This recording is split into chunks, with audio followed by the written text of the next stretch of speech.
We're live. It's nighttime. Let's talk. Let's talk, y'all. Is my hat's a little weird, huh? My hat's a little funky. Let me fix that really quick.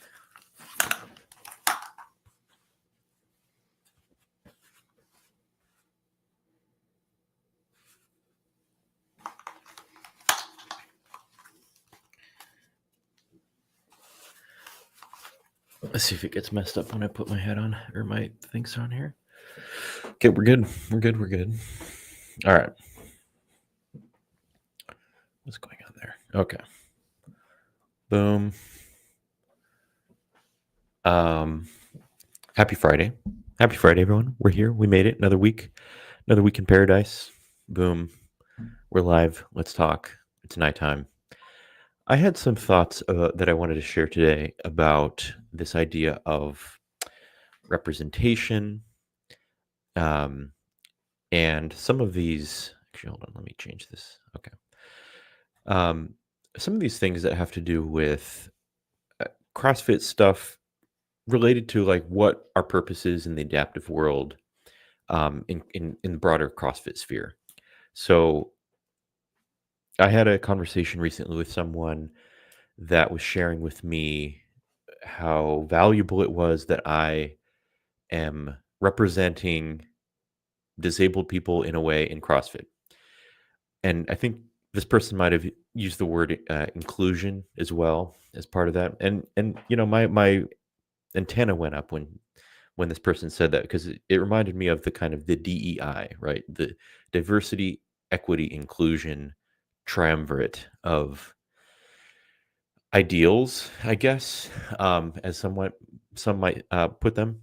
It made me think of how made me think of affirmative action, honestly, because I think DEI is sort of like under the is like the newest iteration of what was, I think, historically known as affirmative action. Now we're talking about stuff like promoting people because of their status as LGBTQ, or being a woman, or trying to advance those types of individuals, right? And I think sometimes I wonder if the adaptive CrossFit stuff, CrossFit world, CrossFit space gets lumped into this category of, well, we're going to include you guys um because we want to have a more diverse or equitable universe of CrossFit. And I think maybe this is what that person was hinting at. Now, I personally have issues with what that means, I think. I don't know. I think I challenged this person in that conversation where I was like, well, I mean, I'm just a guy. I'm a guy who happens to have a disability in my arm. Um, it doesn't define me as as it's not a central core of my identity. I think there's lots of other things in my life that I think are important, that I think I would rather be identified as, rather than like, oh, he's the guy with the funny arm.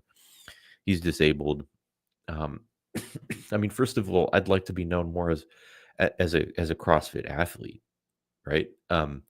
And I want to be recognized for the kind of strength of my performances, rather than, well, he was kind of like, we're going to give a handout. We're going to get kind of take pity, right? I think there's a little bit of a um, I think there can be, it's a little bit of an implicit tone of condescension sometimes when this sort of I mean, and again, I don't think this person meant this way. I think it was all in the intentions were wholesome, right? I think it was just one of those things where, oof, like I don't want to be pitied. I guess is the thing. Let me get my I wrote some things down just in just to kind of keep my mind a little bit more organized regarding all this stuff. Where is it? Okay. Is this it? Yeah. Okay. So let's see. We've got two people here. It's probably Probably Tyler. I don't know. Let me know. Let me know. Let me know, Tyler, if you want to give it. You want to get a shout out here. Um, so, and I guess this is where did this also come from? This idea of representation. Where did I kind of clue in on this topic? This thought, right? One, the big idea was recently this Wadapalooza. The Wadapalooza, we have 4 spots, first come first served situation, right? With the adaptive divisions. Um, there's a big part of me that this strikes me as that kind of motive, and I don't know adapt all or nothing or whatever the people that are behind the scenes here to judge the intentions here at all. It's just one of those things where it has that it smacks of we're going to do this thing just for the sake of representation, and ultimately to me what it feels like is tokenization. Okay.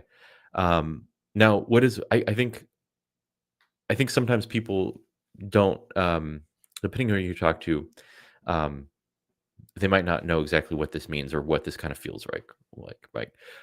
But recently, here's an example. I watched a movie, Fury, called Fury. Right? It's about World War II tank dudes, and um, it's kind of, I guess, like a diverse crew. There's guys from all walks of life, different situations, personally in their life. Right?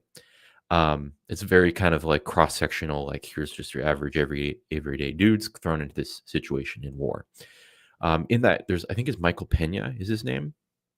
He's a Mexican actor. I think he's Mexican, and he's kind of like the driver of the tank, and he's hilarious. I love Michael Pena. Like he's a great actor. He's super fun to watch. He's super engaging. But in my opinion, in this movie, he plays. Oh yeah, it is Tyler. What's up? What's up, Boo? Um, so yeah, so Tyler's checking in. What's up, my guy? So, anyways, Michael Pena kind of plays this character that's like a token Mexican, right?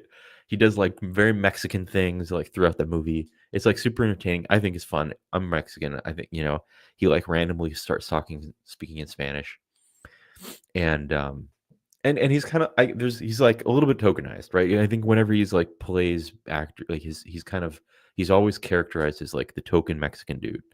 Um, but and I think there's a reason, which is that he's funny, but he brings personality, he brings like color, life to the team and to the dynamic of the of the tank, and you see the kind of relationships between all of the different people in the tank, and in this horrible war situation, right? Um, Now, like, yes, was he tokenized? I think so, a little bit, right? And but honest do I have a problem with that necessarily? I don't know. Not really, I guess. But I guess this is sort of what we mean, right? When, there's always like the token black guy or the token Mexican guy or the token disabled dude. Okay, we got Wadapalooza, now we gotta have the token adaptive divisions. And like with that, I guess what the problem is, like, what's the reference to the purpose, the overall purpose and intent of this inclusion, right? Ultimately, um, I don't, I think there's the other guys that I've talked to about this, right? Tyler, for example, I think Victor as well, to some extent. Um, like just we don't exist just to fill a spot, ultimately, right? Um, I think me personally, for example, I went to UCLA. I put on my application, I'm Mexican. I come from like a disadvantaged background, whatever that means, right? Um, and I don't want to kind of get into all that, whatever that means, right? But I don't like the idea of being selected because of things that I did not merit. Like I didn't choose to be half Mexican. I didn't choose to be disabled. Right? Oops, hold on. I have the wrong what's it called? Overlay here. I don't want that number. Okay, there we go. Like I didn't choose these things. Are they important parts of my identity? Yeah, sure. Right. But I don't think like I don't want to be chosen based on those things because I didn't merit them, I guess, right? Um, I want to be selected because I'm a badass athlete and I beat some people on the way to get to the games, or I beat someone. I outcompeted them. I was fitter or whatever. I guess even if it's not a huge field, honestly. Uh, I was talking to someone else recently, an adaptive athlete, and this person was saying how I was like saying, "Hey, why don't you get advice from so and so about such and such?" And this person was like, "I don't like asking for handouts." And I was like, kind of struck by that too, because it was like, okay, this is. I think there's. So what I'm saying is, there's a mentality out there. I think with people who have challenges, who have disabilities like us, where we don't like to be asked. We don't like to be given handouts. Oh, you're disabled. Oh, here you go. You need a spot at the table just because you're disabled. Poor you. I think that's there's a sort of pity or a sort of condescension that I think chafes me personally, and I don't think I'm not the only one. I think it's that same kind of mentality of like, I don't want to ask for a handout. I don't want to ask for you to represent me or include me just for the sake of including me. I guess is the thing here, right? I think it's that representation at all costs. Like, what are we? What's the trade off with representation? I think there's sometimes the stakes are higher, right? For example, and I won't weigh in on this. I don't think I want to weigh in on this. But for example, like with jobs, right? There's a lot at stake. People's career, people's promotions, people's income, people's livelihoods. There's a lot that's going on there that's at stake. Do we want to include someone just for the sake of including them because of the fact that they're the color of their skin? I like passing over someone who might have merited it in a way that's more impressive or something, right? I don't think so personally, right? I guess you can disagree with me, but I don't think we should advance people based on the color of their skin, stuff like that, or the disability status. I think, um, without reference to something else, right? For example, like if I'm surpassing expectations in my job despite my disability, and there's a certain respect or a certain aura that comes from being a badass because I'm able to do X, Y, or Z in my job, and it's comparable to the other people that are under consideration. Of course, it's part of the decision making process. I think, right? Of course, it is because it's essentially an important part of my personality. It's an important part of who I am as a man.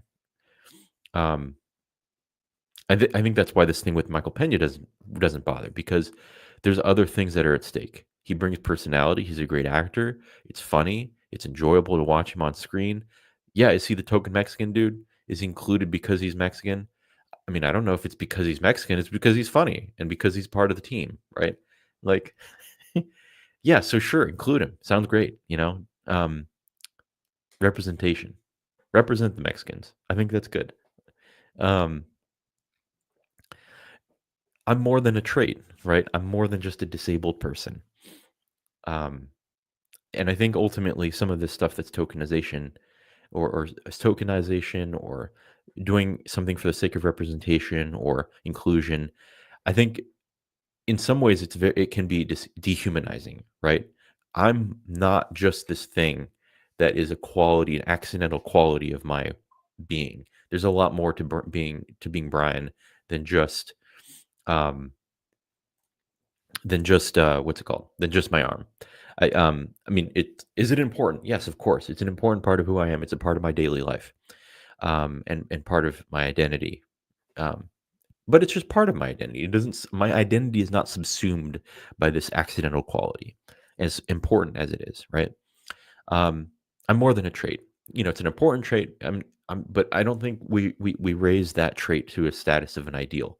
I think is it the framework for an ideal? Yeah, potentially, right?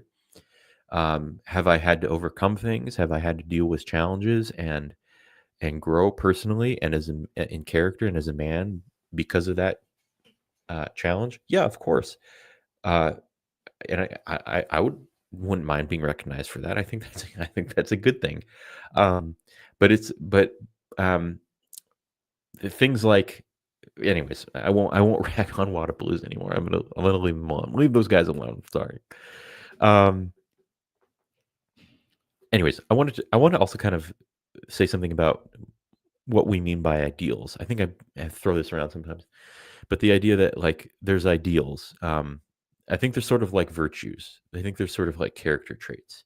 I think of them sort of as qualities that um, can't be taken away from someone. Things like, I don't know, bravery, courage, hard work, grit, resilience. Like these things are ideals. They're true ideals because, and one of the marks of a true ideal, I think, is it's something that I can keep growing in and growing in and growing. And even if I possess it, I can always be more and more and more loving. I can always be more and more and more gritty and tough. I can always be more and more patient or kind or generous or thoughtful or attentive or whatever these qualities are.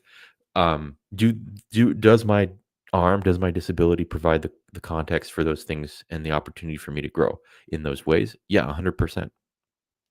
Um, can you cure me? Can you give me an arm that works? Yes.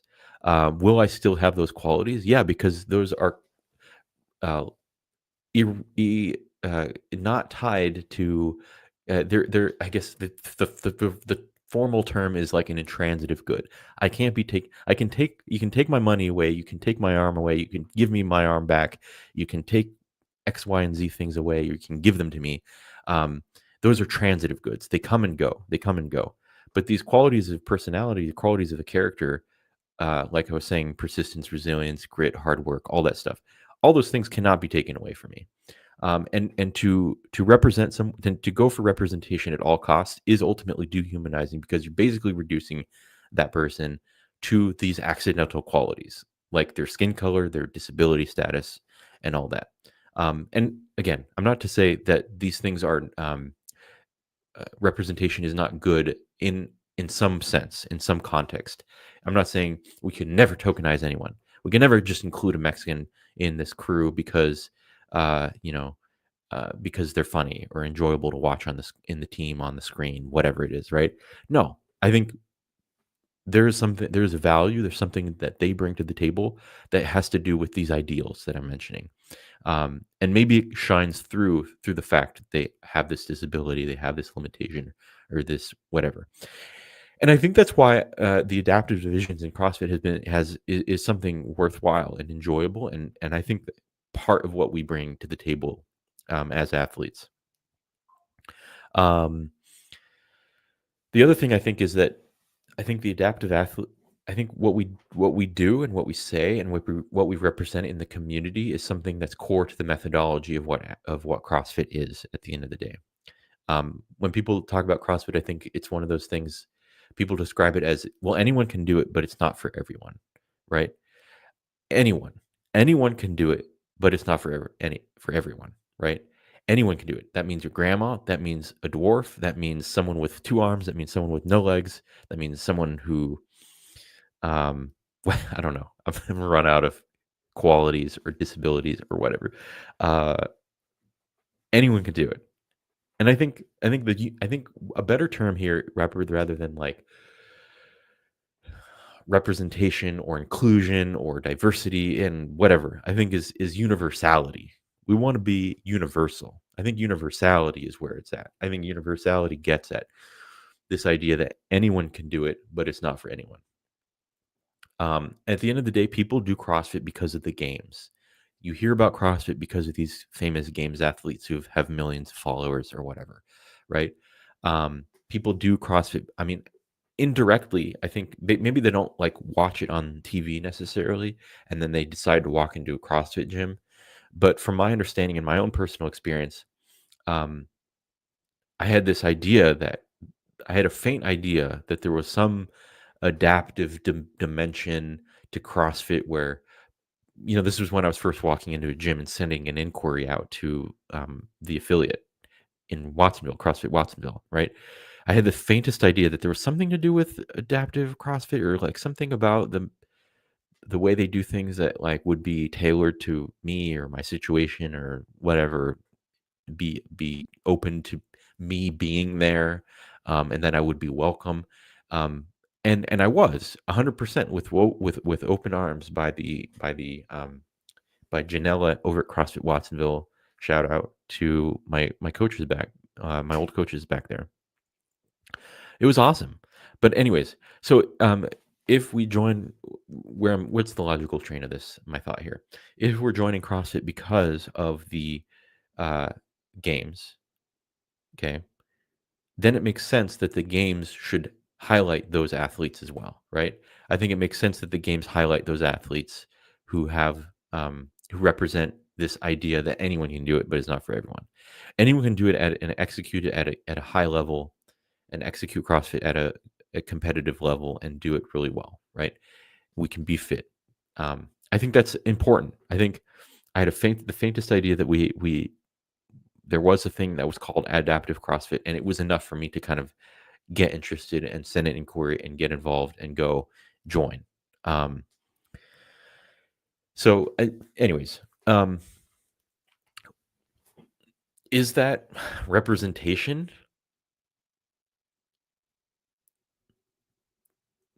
I don't think so. I think that's just being kind of true to the methodology of CrossFit. What do they say? Functional fitness performed at a high intensity over broad modal and time domains or something like that. I might be messing that up. The point is that like this is like a central core definition of what CrossFit is, and it includes anyone. It includes fitness is not just for people who are right, and so it's not necessarily a thing about like, oh, fitness is inclusive or fitness is represents everyone. I think it's the idea that fitness is universal. We all benefit from being fit. We all benefit. There's a beautiful good. There's a beautiful good that can be derived from moving your body. It's enjoyable. It's enjoyable. It's meaningful. You can develop skills and mastery, and it's worthwhile to do. And CrossFit is just basically the framework for us to do it in a way that is impactful. Anyways, okay. Again, so is that representation? Is that inclusion? I mean, not for its own sake. I think it's to me, to me, we're an important part of the methodology. I think we're an important part. We have an important part to play in broadcasting that message that there's beautiful ideals and goods that are present in the regular the regular CrossFit Games divisions, and there's mastery, there's skill, there's courage and bravery and all these sorts of wonderful, beautiful things that we can kind of showcase and point to and be inspired by in regular athletes, and it can also be present in the adaptive athletes as well. So like this idea that where there should be this sort of like imperative, there should be adaptive divisions, for example, at Wodapalooza. Maybe, yeah, maybe. Um, but not for its own sake, I guess, right? Not at the cost, not it's not like an absolute good. Like these are relative goods. Um, that's why like I don't have a problem necessarily with adaptive divisions being peeled off from the regular games, right? I think uh there's like there's some good that comes from that. Um a financial good from what I understand. Like if it helps um the methodology. I think, anyways, that's a whole other question. I don't know if I want to get into that, but I think this is kind of it gets to the part of the idea of why. I think my mind is a little bit fuzzy on that, but I think I'm getting to the part of the reason why it's okay. We don't need to kind of be represented at the regular games. I think because it's a relative good. Okay, it's if anything, there's an unintended consequence of the adaptive games getting its own special highlight. I think that I think you might have even been able to see that where people who do big CrossFit podcasts were able to kind of shift focus, and we can only do one thing at a time. Well, right? We can kind of focus on the regular games and everything that's going on, and kind of put all our media attention on those things. Um, or we can shine a light on the 15 divisions and a lot of what's going on in the adaptive world, which is I think what happened because we were split off. There's like a little bit more of an independent stage that was set, and I think that is good ultimately. At the end of the day, I think that is something that benefits the adaptive divisions in a serious way. Were we like represented? Were we included in the regular games? Um, Not in the way that some people want, right? And but I think like in a way that keeps the relative value of what we bring to the table front and center, which is anyone can do it, but it's not for everyone. The adaptive divisions are an important part of the methodology. If people join CrossFit because of the games, it's important to showcase us as athletes because people are going to go into the gym and they're going to mess around and they're going to mess around with a barbell, try to figure out how to do it with one arm or in a wheelchair or as a dwarf or as a blind person or as someone who's hard of hearing or deaf or any of the other people that we kind of talk to here on Nighttime Talk. Right? I think it gives a platform for us to kind of showcase CrossFit as an important way that we're able to adapt workouts, achieve like a high level of fitness, and have fun and then be part of a community. Um, Anyways, I think it's super important, super beautiful, and super impactful. And so I think what the problem is, and maybe I'll wrap up with this. The problem is if we lose sight of the core purpose of why we're trying to represent stuff, what we're representing, and why. I think that's kind of at the end of the at the end of the day. And I think this is where a lot of the DEI or DIE or whatever kind of initiatives fall short. They fall short because we're losing sight of the ultimate purpose and lifting this thing up as an ideal, something worth chasing in and of itself without reference to any other values or ideals or situations or anything like that. I think it's worth um, is it worth promoting Mexicans in the workplace? Is it worth promoting women? Yeah, of course. I think like they're doing important things in their job. If they deserve a promotion because of the value of what they're doing, then sure. But like, anyways, I don't know where I was going with that. Point is, the point is like there's a reference to something that is of tangible material value there, right? AKA the value they provide to their clients, customers, coworkers, all that. Um, Same with adaptive CrossFit. Um, should we be included just for the sake of being included? I don't know. If you're going to do it, I think you got to do it right.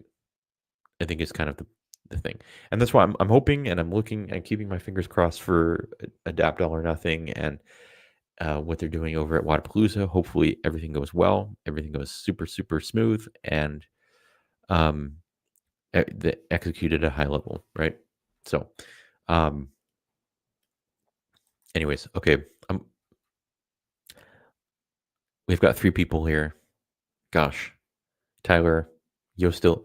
How was that? How was my speech? Any feedback? Any feedback from the peanut gallery? That was my speech on what does representation mean. Uh, Representation for I guess for the 2 people or 3 people or whatever that are still here. Um, oh, wow, interesting. I just got an interesting text. Let's see.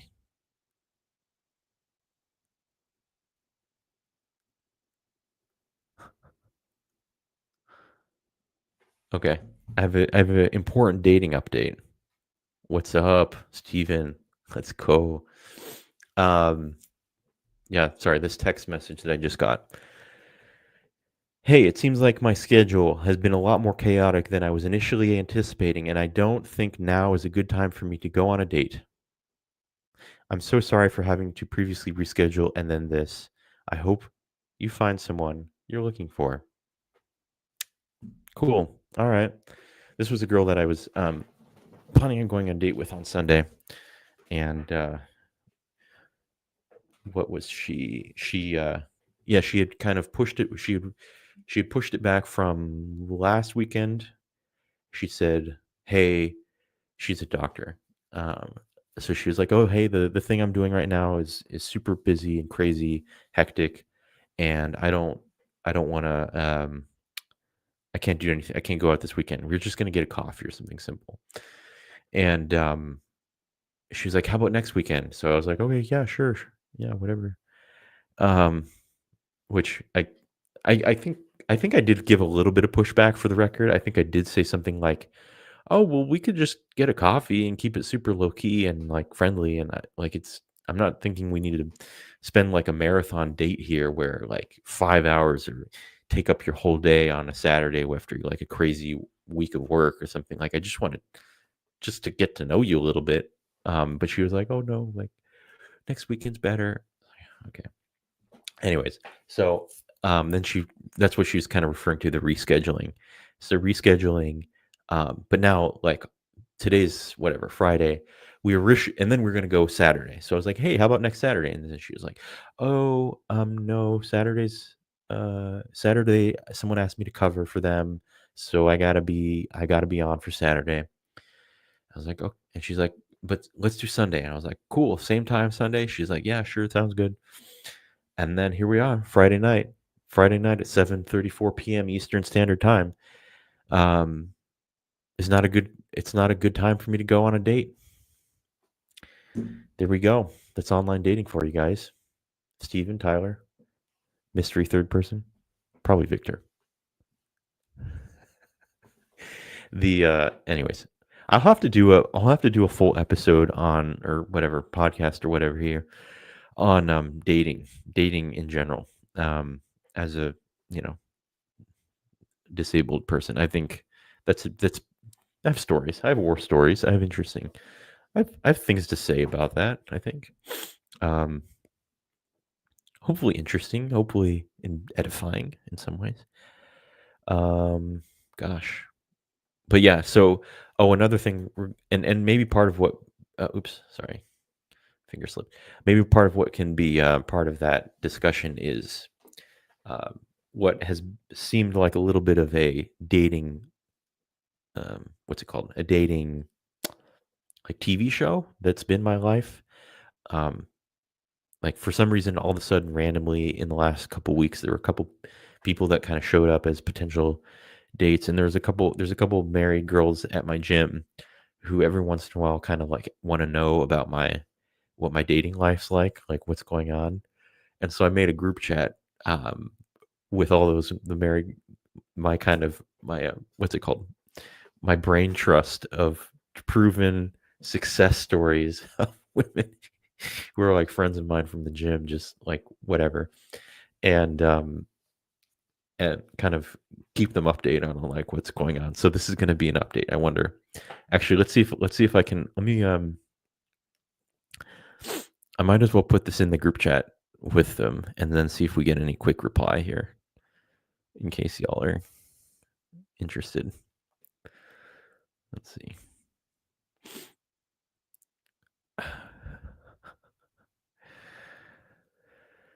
Oh my gosh. Okay, looks like someone's online. Okay, let's see if send from I won't say her name just to protect the innocent. Let's see, from blank and then roll my eyes.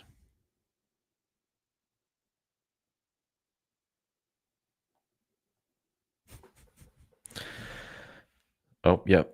Let's see, we got one red. Let's see what the brain trust says.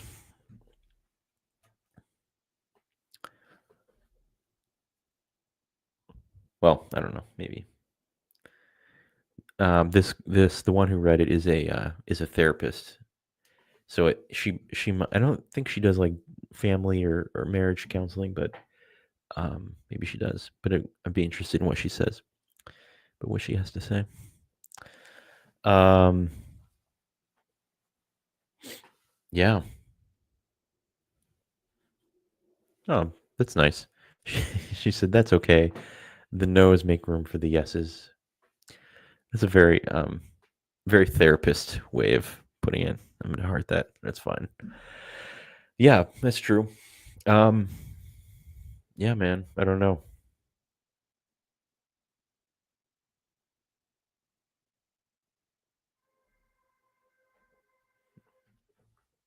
Yeah, cool. Um, one update from me regarding CrossFit stuff has been I got injured. I injured myself last week. Some kind of strain or tear in my bicep. See if I can share that. Yeah, there's a little bruise there. So, boom goes the dynamite. So, I've been taking it easy this week. It's gotten a lot better over the course of the week. So, that's good. But yeah, training has taken a hit this month. Or, sorry, not this month, this week. Doing what I can. Spend a lot of time on the bike, just biking, just spending, you know, working on that engine. And yeah, it was super painful. But I think this is as someone with a, you know, who has already has an arm injury, like a brachial plexus injury in my right arm. I use my left arm primarily for everything. So anytime that gets injured, it like just fucks my life up. Like I remember I like wiping my butt or like taking a shower, or like brushing my teeth, like just typical things you take for granted. All of a sudden become like excruciating, like 20, 45-minute like endeavors. Because you're so, I mean, I've so used to living my life with primarily relying on one arm. It's hard to explain. And I was talking about it with people. Like it's hard to describe what it's like to someone who has like two arms or is like able bodied or whatever. Um, but I think I mean, one, I guess it's a little bit like if someone came and like broke both your wrists or you strained both your wrists at the same time. I think that would be the only way of kind of articulating what it's like to kind of produce some sort of empathy with them, right? Like because basically you're basically incapacitated to do ordinary things. Um, and so yeah, I took Monday completely off of work because the pain was just pretty bad. So it was like I can't really work even like working on a computer, which is pretty like minimal like organization, right? The bathroom still goes as a single arm athlete. Yeah.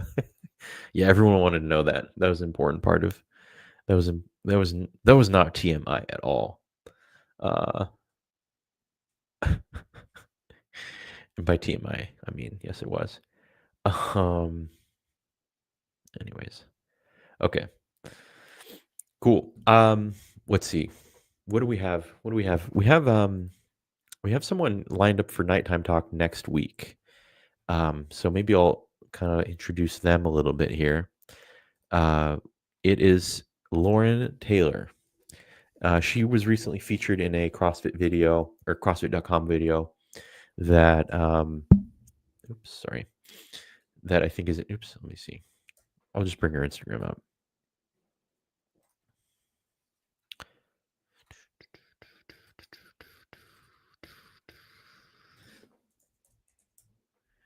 Where is she? Has like two pages. I thought. Okay. Yeah, so Lauren Taylor and she's bringing on a friend of hers who's another adaptive athlete. We met. We didn't meet at the games, I should say. We didn't meet her. I didn't meet her. But she podiumed in the neuro division. So she's been around for a bit. I think since the beginning of she's L2 too. Oh, that's interesting. Yeah, I'd love to talk to her about kind of what that's like. I'm interested in doing my L1, but what her plans are and everything like that. But she was featured on the CrossFit main site stuff here, and I watched that video on YouTube and I thought it was cool. So looking forward to kind of talking to her. I don't know too much about what the neuro divisions mean or what that experience is like at all. I think that's going to be kind of my what I want to take away from that was a little bit more of an understanding of what neuro what the neuro divisions are.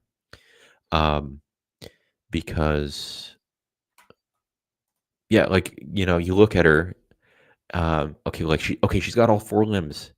Okay, she's looking at stuff. She's not, blind or deaf. Um, like she looks fit. Okay, it's one of those disabilities or that type of thing that's not visible, right?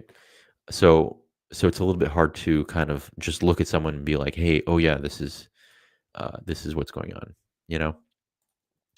So, anyways, yeah, looking forward to that. Lauren Taylor and oh my gosh, what's her name? I forget the other person who's joining us, but I think she's also another neuro. So, yeah, be interesting. But I think the other neuro girl that I'll have on is she also is an amputee, I think. So, anyways, that's kind of interesting too. So, cool. All right, y'all. We're at 41 minutes. I need to eat some dinner. Opinions on representation shared, thoughts, prayers, feelings, all that stuff. Good stuff. Thank you for joining. It has been real. Good night. Good luck. Godspeed. Signing off.